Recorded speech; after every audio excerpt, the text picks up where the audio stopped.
Welcome back. You're still on to the press, which you need live from the nation's capital, Abuja. We've now been joined by our guest, who's a political analyst, Richard Oriri. You're welcome to the studio this morning. It's my pleasure. Good morning. And happy Father's Day to you. Happy Father's Day to all of us fathers across Nigeria and the world. Absolutely, absolutely. And viewers, be reminded our phone lines are now open for you to join the conversation as it progresses this morning. So, Mr. Richard, there's been quite a lot of story that made it to the front page of the headlines, but the one that is most biting, I wouldn't say others are not, but when it comes to the issue of life, I don't think we can actually get it back once it's lost, is the issue of the Benue Massacre. I'm sure you've seen that practically should be painted in red everywhere, and the current youth protest.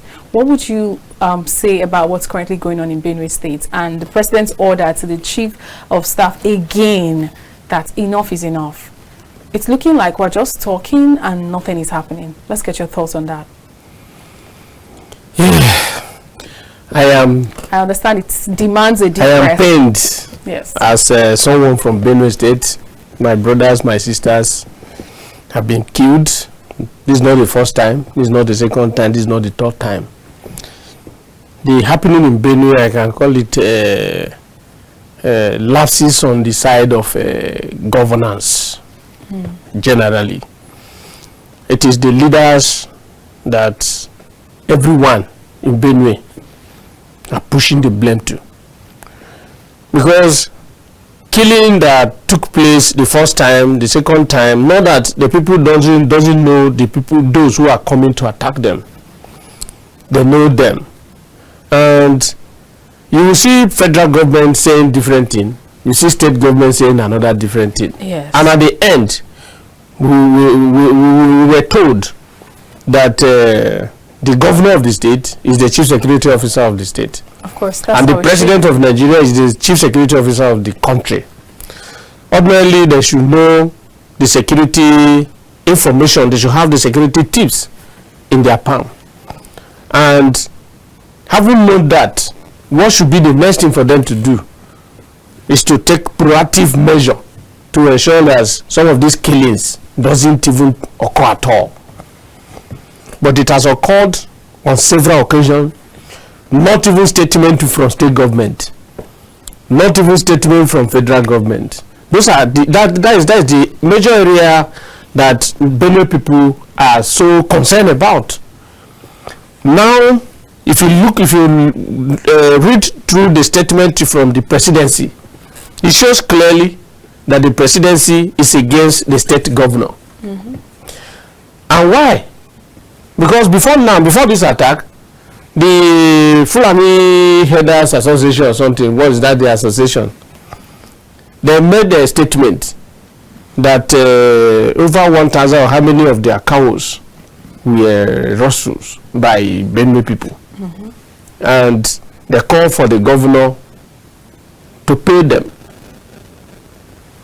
And if such a statement was issued by the Fulani Headers Association, this Miyetti Allah or something. Yes.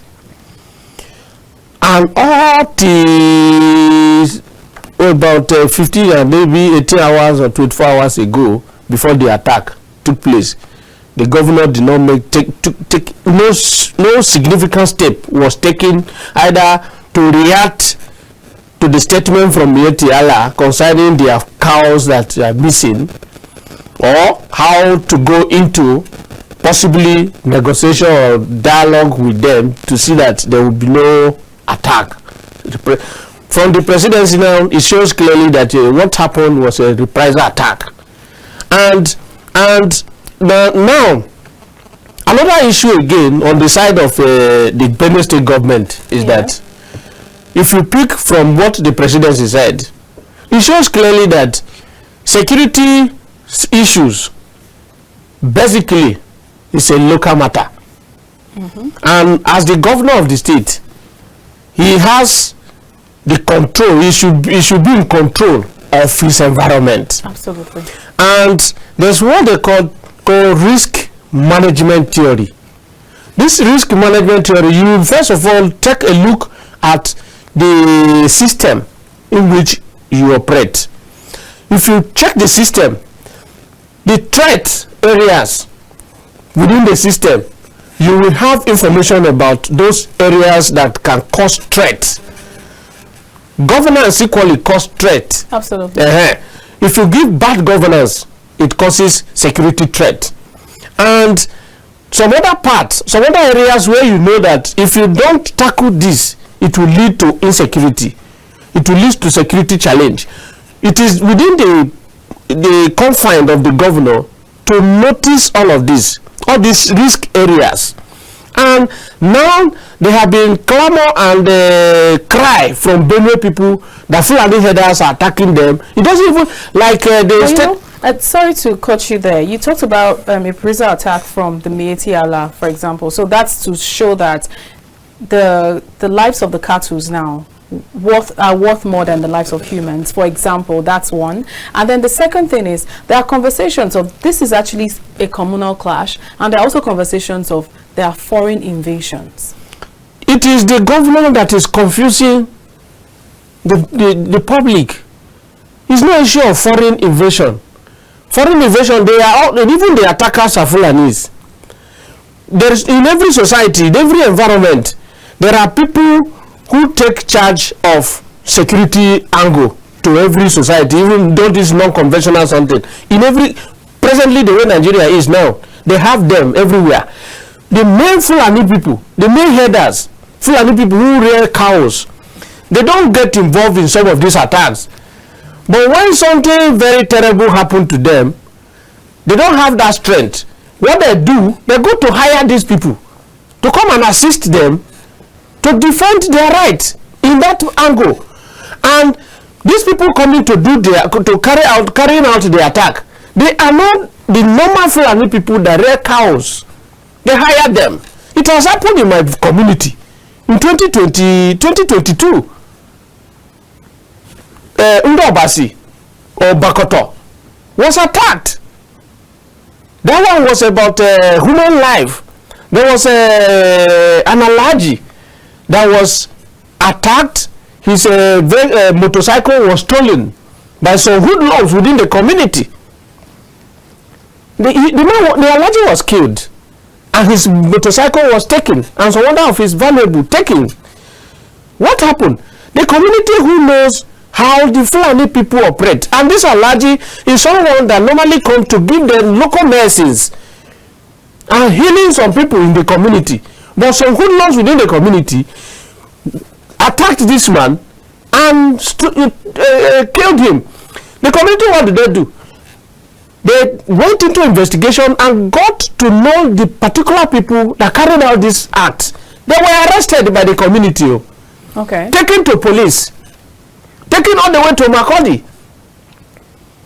The community arrested them. So are you saying that and handed over? The community knew better now? Yes, the community did their best to ensure that there was no reprisal attack. But no matter what happened, no matter the effort of the community, these Fulani people, they still came. Okay, just give us a minute. Let's quickly take this call. Hello, good morning. You're welcome to the press. Please tell us your name and where you're calling from. Hello. Good morning. Good morning. Please go ahead and tell us your name and where you're calling from. I'm Collins from Benue State. Hey, Collins. Good morning. How's Benue State today? We still thank God. Since you are still alive. Absolutely. Good morning, sir. Despite the fact that we are still living in fear. I understand. Good morning, sir. Go to our farms. Not at all. You see, there is one thing I want to contribute. Please go ahead. Please, like many a times I do say, I don't know actually whether the House of Assembly or the Senate, the Red Chamber or the Green Chamber, they are listening to this program every day. If they don't, then let the clip of this video be passed to some of them so that they watch and hear the comment the calls will make. Now, if you look at the logo of Benue State, the motto of Benue State is food basket of the nation. Even though if the federal government, the presidency, the red chambers and the green chambers, they don't even have anything to do for us. Please, I beg in the name of God, for that food basket alone, that logo, that motto of Benue State, the food basket of the nation, let them just give us that peace and let the headers leave our land. If you look to it now, okay, now let's keep yam and goat in one room. If one will not eat from the other. Of course. These people, if they graze on our land, they destroy the land. If they graze on our cross, all is gone. So let them just give us peace in Benue, not just Benue alone. Just for that motto of being a food basket of the nation, let them give us that grace and tell them to leave our land. I made a comment last time. I say this particular set of grass they say is very feltish and is greenish that the animals need to eat. Why can't just the federal government did it to the Sambisa? It will not take up to 3 months with irrigation. All these things will grow there. There is no farmland there. It's as large as anything that the whole herders can even camp there, live there, and have every grass to eat. Please. Thank you very much, Collins, for that contribution. Appreciate it. Thank you. All right. So as I was saying, the reprisal attack took place. Over 137 persons were killed in 2022.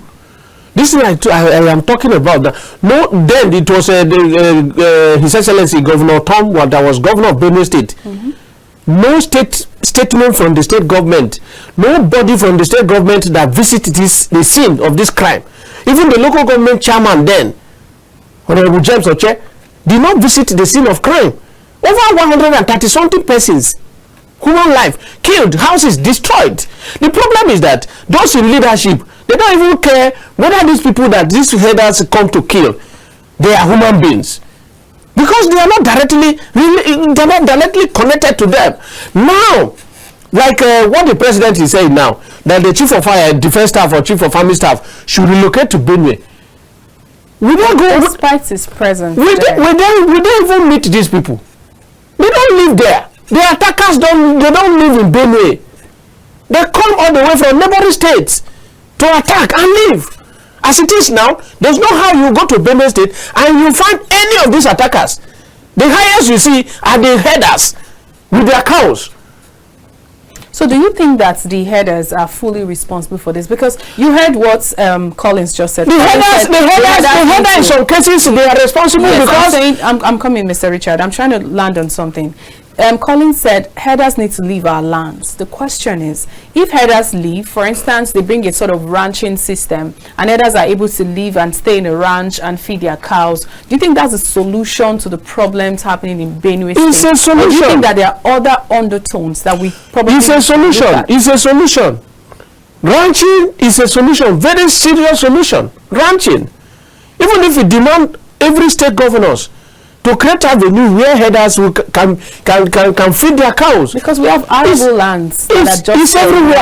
Like Benue State, we have land enough that even every local government chairman can provide land for headers within the local government where they will stay permanently.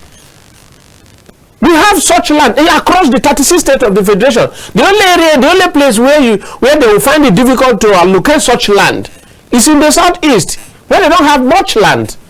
You understand? But within the northern part here, middle belt, down to far north, we have enough land. We have very serious land. So now that the president is directing the state governor to rise up to his responsibility, charging the chief of defense staff to go to Benue and ensure safety is peace is restored.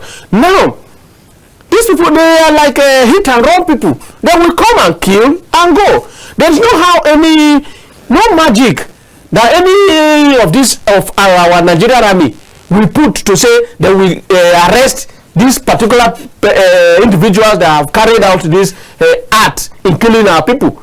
If they go to Benue, they won't find one of them. Like where this attack happened, Yellow Water, is along the road to Makodi.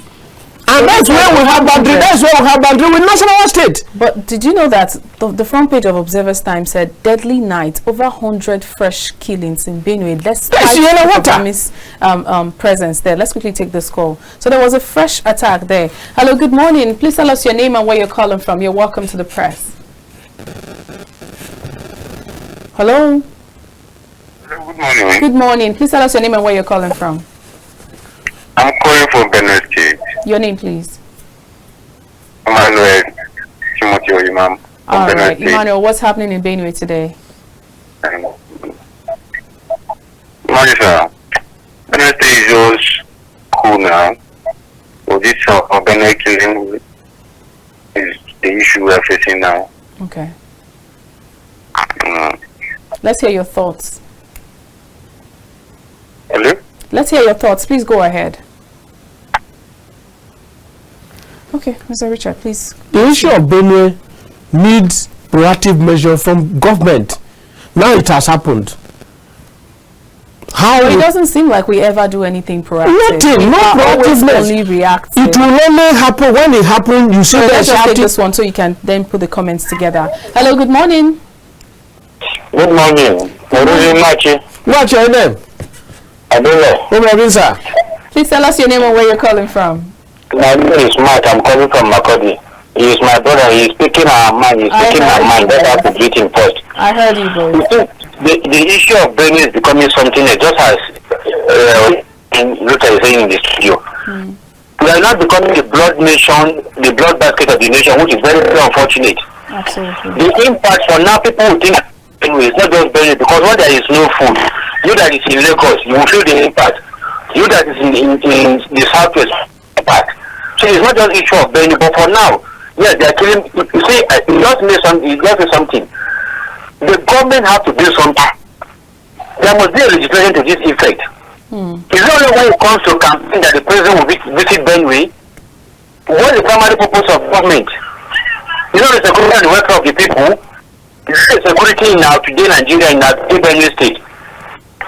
Now, something happened in Adamawa. I think the case is still in court. That a young man tried to defend himself, he killed a header, and he has been sentenced to death by hanging. Can they are allowed to defend themselves since the government can no longer defend us? Let's make a registration that call young men in Benue State. We are not cowards. We are not scared. Somebody I read something this morning that health is not full. Yes. Nobody is afraid to die, but they should make a registration. Let us defend ourselves. If they carry their own weapon, we carry our own weapon. If you kill me first, to God be the glory. And if I see and I kill you first, to God become barbaric. At least for a while. That will take us whichever way. It's becoming annoying. Every day you wake up with is killing. I totally understand. I think people cannot fight. I think the only people that have blood. All right, thank you so much. I appreciate it. That's not the solution. It's not everybody. Yes. It's not the solution, but anger. The tension in Benue is so high. The tension is so high, and it's the leadership that is giving the tension to the people. And once tension becomes so high, there must be aggression. If tension becomes so high, you cannot accumulate it. You must find a way to release it. It becomes aggression. You understand? That is what he's saying. But in the case of Benue now, everyone in Benue, they are blaming the leadership. Because, one, it seems like the president and the governor, they are not working in synergy. The president needs information from the governor, security information from the... Yes, we have IG of police in Benue. We have a director of SSS in Benue. We have civil defense Oga in Benue. We have all the security agencies have their head in all the states of the federation that feed security information to the center, where they brief the president. There's no how on daily basis that the president doesn't know what happened in the 36 states of the federation, even the 774 local government in Nigeria.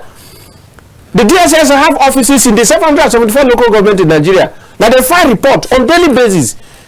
And this report, after they send it to the center, they brief the president. So, but in the executive line of thought now, the president and the governor, they have no synergy from what is happening. If the president and the governor have synergy in the security situation in Benue State, I don't think things will be like this. They should form synergy. And going down to the state, the governor himself has his own serious challenge. The challenge is that he's not synergizing with the political actors in the state. He's not the only elected official in Benue State. Absolutely. We have 3 senators in Benue. We have about 11 House of Representative members in Benue. In the 23 local government area, we have over how many House of Assembly members elected by the people in Benue State. These people who are from Benue State, they ordinarily should have a synergy when they will be discussing on security matters as well, such a thing like this. But the governor is acting alone, like a sole administrator. He's not reaching out to any of these people. He is at the center in Makurdi. He may not know the security information that the House of Representative member from Guma is having. He may not have the information about security situation in Konshisha like the House of Assembly member on the ground there.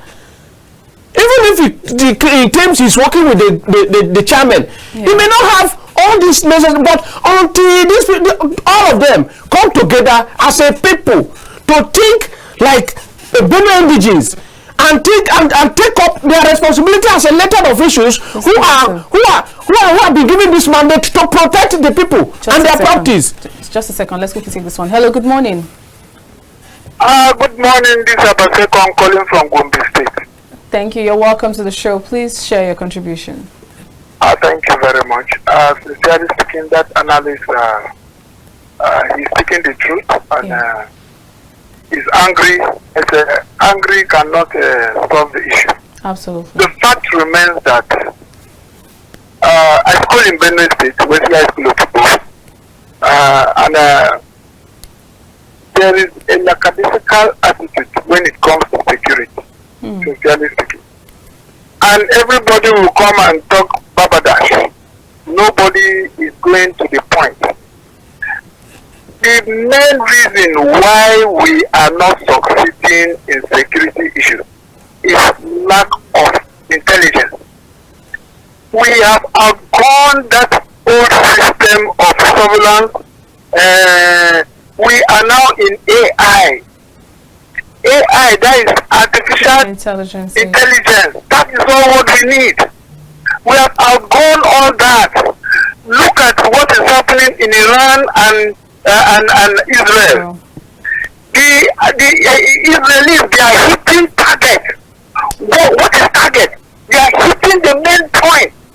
Why can't our soldiers hit the main point? It's because they are wasting our revenue.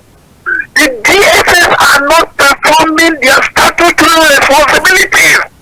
What are their responsibilities? They need to go undercover. They need to intelligence gathering. They are not doing it.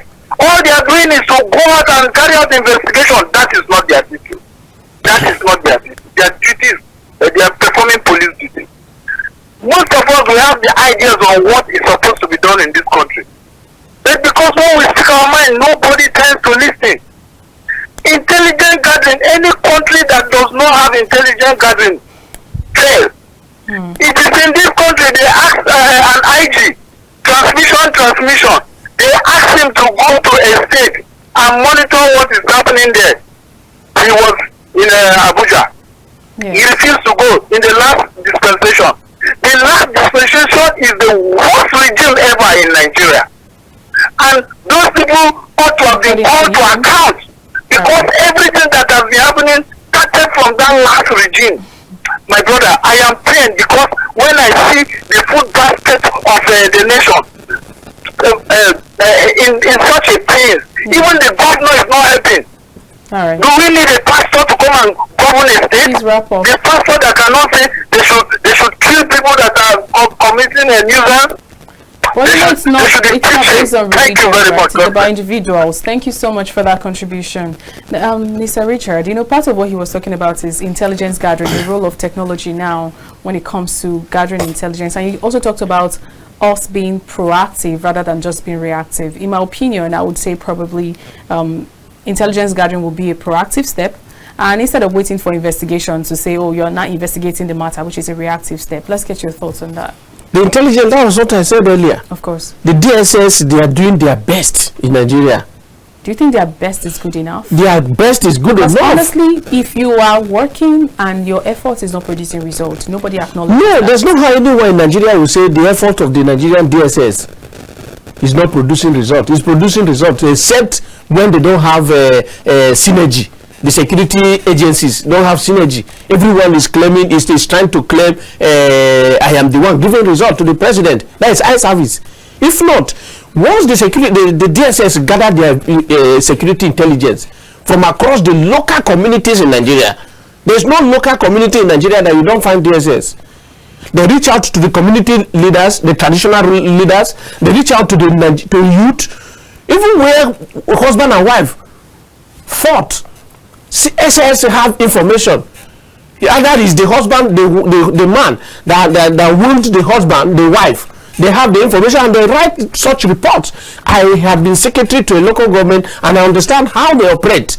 And this information, they send it to state office and they share it among other security agencies. It's the responsibility of the Nigerian police, after the DSS share this information they have gathered from these communities to them, to carry out proactive measure for internal security issue. Then the one that requires bringing in the Nigerian military, they will equally share such intelligence with them. But when they are not reacting to the information within available to them from the DSS, will you blame the DSS? You can't blame them. You can't blame them. It's when it becomes so unbearable that you see DSS going into action, swinging into action on their own. Ordinarily, they gather the information and share with other security agencies like NIA, DIA, or so all of them. They should work in synergy. Now, in the case of Benue State, as I say, political solution, there is no synergy between the governor and other political actors in the state. Presently now, Benue State have the SGF, Secretary to the Government of the Federation. We have ministers. We have 3 senators. And at these 3 senators, no one is in talking terms with the governor. And out of the 11 House of Representative members, about 9 or 10, they're not in talking terms with the governor. Other state governors work in synergy with their elected officials who are directly elected by the people at their local communities. And as I am now, I am not an elected official. But this morning now, I have been given information concerning what has happened in my community from yesterday till this morning. I can give you every detail of what is going on in my community presently. So what's happening in your community now? Everywhere is quiet. Everywhere is normal. Even death that was recorded between in the night and this morning, how they have taken the dead body to mortuary. How many deaths was recorded? Just about 2. Okay. You understand? So no elected official that are not connected to the community, the grassroots. The kind of information about security they have, the government may not even have it. So they need to work together. But in Benue, there is no unity among the political actors. All right.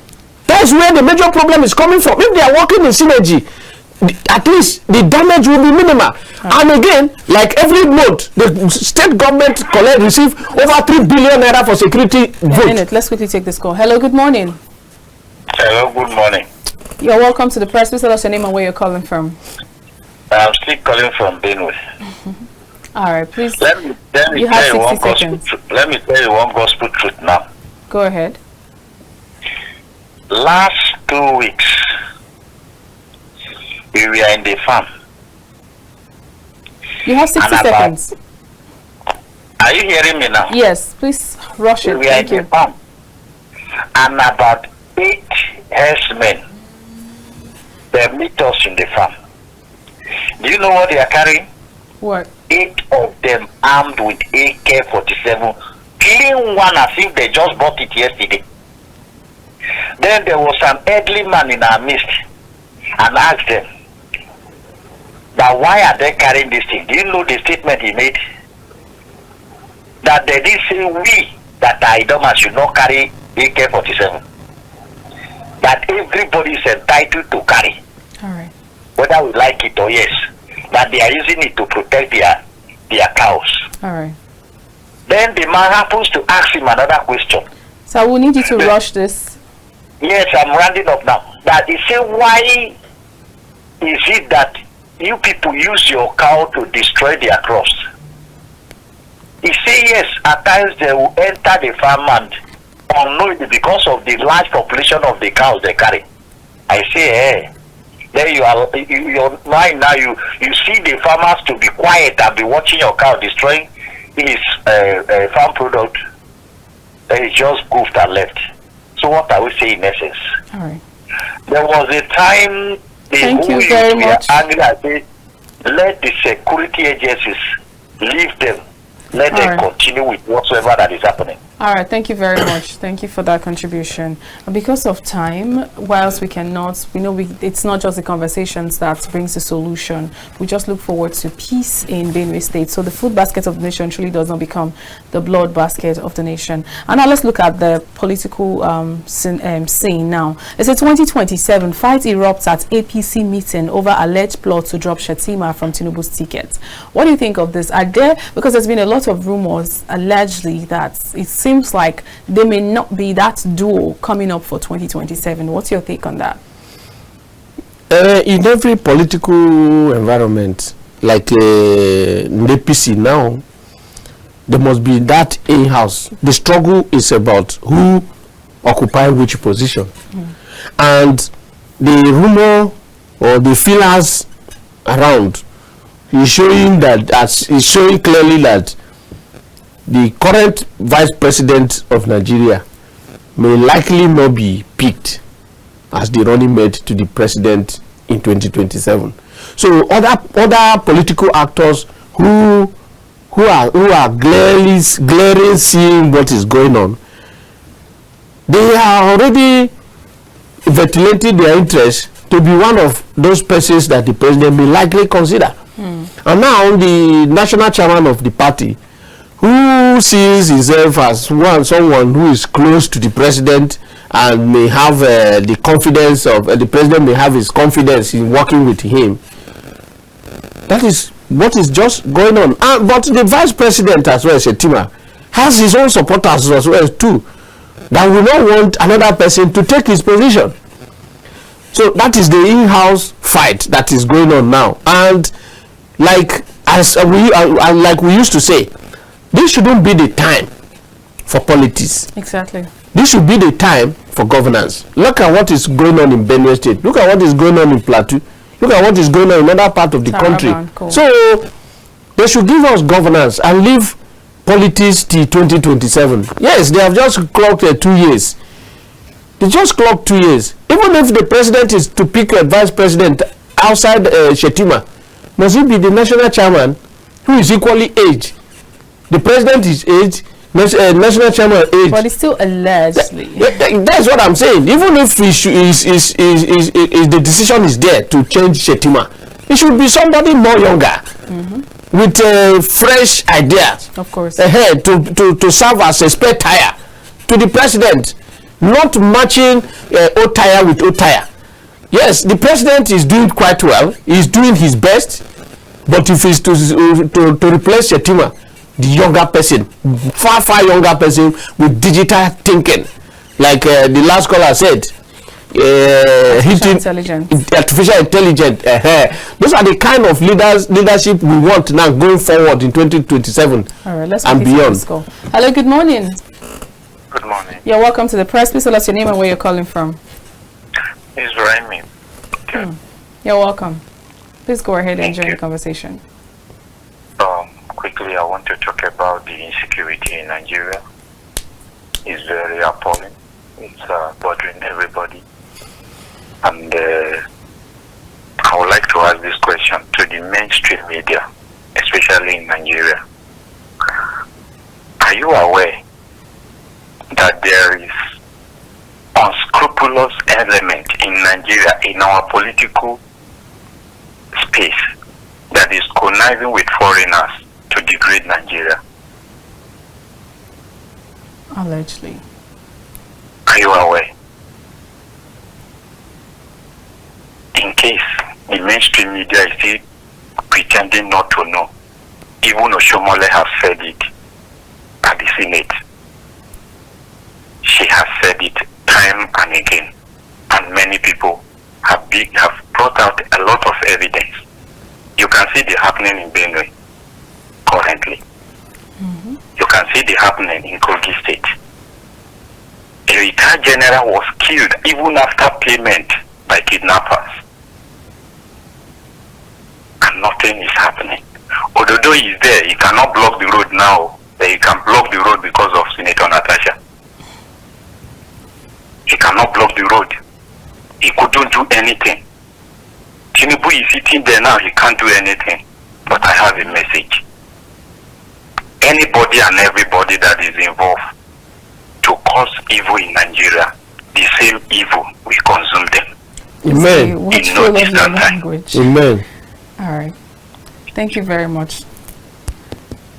It is actually heartbreaking to find Nigerians reacting this way because, except you're not human. Everyone is overstretched.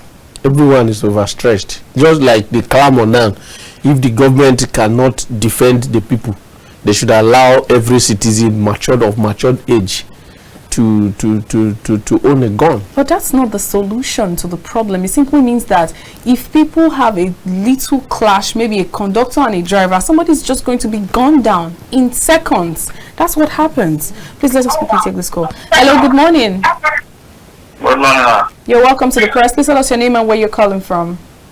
My name is Victor. I'm coming from Benue State. All right, please. Sorry? Yeah. Local government. All right, please join the conversation. What is happening in Benue State? It's happening as if we don't have government in Nigeria. And we have security like that Soja, and we have fighter jets in Nigeria.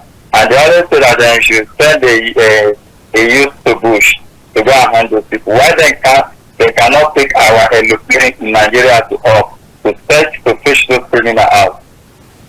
Do you still have governor and president in Nigeria? Or do you still have government in Nigeria? No, we have not anyone. So whatever government is doing, everything shall surely come to them. All right, thank you very much for your contribution. It's becoming obvious that the citizens are beginning to lose faith in their leaders. There's no faith, no hope anymore, because as it is now, the only hope Nigerians have is the Nigerian military. Nobody is even thinking about the police again, to keep the police that ordinarily should keep the internal security of the country. Military, they are made for external aggression. Now we are not at war with any external body. But the military, they are the only one in the field. In advanced countries of the world, once you see the military in the, outside, it means there is insecurity. Of course. But in our own society here, it's when you see the military that you see that there is security. If you see police, you don't even care to know whether you don't know whether security official is even around you. You are not still safe until you see the military. And the military, they are overstretched now. I was discussing with one captain in Guadimpa the other day. We were talking casually. He said the military, Nigerian military today, they are tired though. Anyone who thinks he's waiting for military to defend you, that the military, they are tired. Sincerely, when he was talking, I was cold. And I felt, I can see it from his face. Sincerely, the Nigerian military, they are very, very tired. They are overstretched. Sincerely, the responsibility that should be for police, they are the one they are calling into it. The one that should be for civil defense, they are the one they are calling into it. And Nigeria vote billions into the Nigerian police and even civil defense for our internal security issue on yearly basis. But no result. It's only the military that is doing all the job put together. Yes, now, look at what happened in America on Saturday, where the House of Representatives and the Senator, husband and wife, were assassinated on Saturday. Before how many minutes, they have already identified the assailant, though was at large. But they identified him. Later, they brought out every information about him. This morning now, between last night and this morning now, they have arrested him in less than 24 hours. But in Nigeria, different assassination killings that be like this retired general that was killed. Doesn't mean the people that killed him, who made call for ransom, don't have where they are. And nobody can identify them. And then you're beginning to wonder, what's the point of the data that we keep giving? It's a problem. It's a big problem.